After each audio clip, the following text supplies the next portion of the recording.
Il est décédé à l'âge de 2 ans.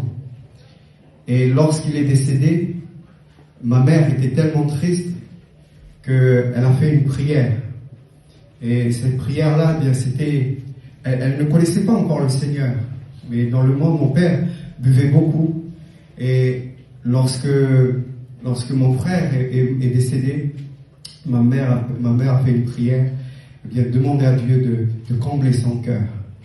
Et vous savez, la réponse de Dieu, c'est que juste après avoir perdu ce fils-là, mon grand frère, eh bien, Dieu a donné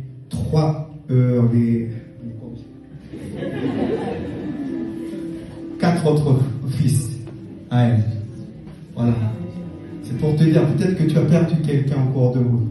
Mais ce que Dieu a réservé pour toi, si ce soir, ne serait-ce que tu sois sensible à la voix de Dieu, eh bien Dieu te bénira au-delà même de ce que tu peux imaginer, au-delà même de ce que tu peux penser. Que Dieu te bénisse. Amen. Mes amis, c'est un petit pas pour l'homme, mais un grand pas pour l'humanité. Tels sont les mots célèbres du premier homme ayant marché sur la Lune. Mais peut-être que vous ne reconnaissez pas peut-être cette histoire, cette autre histoire. Après la Seconde Guerre mondiale, la conquête de l'espace fut la principale préoccupation des grandes nations vainqueurs, telles que la Russie ou les États-Unis. Et cet homme que vous voyez s'appelle James Benson Irving. Il est né le 17 mars 1930 à Pittsburgh, en Pennsylvanie, et l'un des astronautes américains pilotes du module lunaire lors de la mission Apollo 15. En 1971, écoutez bien, il est le 8e des 12 hommes ayant foulé le sol lunaire à ce jour. Il mourut le 8 août 1991 à Glenwood Springs dans le Colorado. Ce n'est pas tant ce qu'il a fait de plus insolite qui marquera sa vie, mais c'est sa foi en Dieu, sa reconnaissance envers Dieu. Il dira ceci quelque temps après avoir fait ce voyage. Il dira: la plus grande chose dans l'histoire de l'humanité n'est pas l'homme qui a marché sur la lune, mais c'est Dieu qui a marché sur la terre en la personne de Jésus-Christ. Et j'aimerais te dire qu'il y a des dates clés comme ça dans l'humanité. Mais ce soir, le 2 octobre 2020, ce soir à 20h18, si tu viens à Christ, Dieu va plus loin. Il sera celui qui va marcher à tes côtés. Amen. Amen. Amen. Si tu prends cette décision, il fait et il prend ce choix-là de marcher, de cheminer avec toi tout le long de ta vie. Et comme le frère l'a si bien dit, jusque dans l'éternité. Amen. Alors que le Seigneur te bénisse, que le Seigneur remplisse ton cœur de joie, de paix et de bonheur. Alléluia. Nous allons chanter ce cantique, après quoi nous laisserons toute la place ce soir à la parole de Dieu. Dieu, tu es ma force, ma consolation.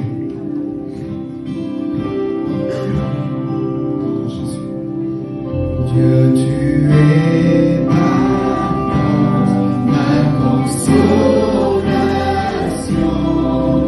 Une lampe dans les mains. Ta voix a triomphé de l'ouragan. Emportez-le. Une offrande en amour ce soir pour toi, cher ami.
J'aimerais, avant de laisser toute la place,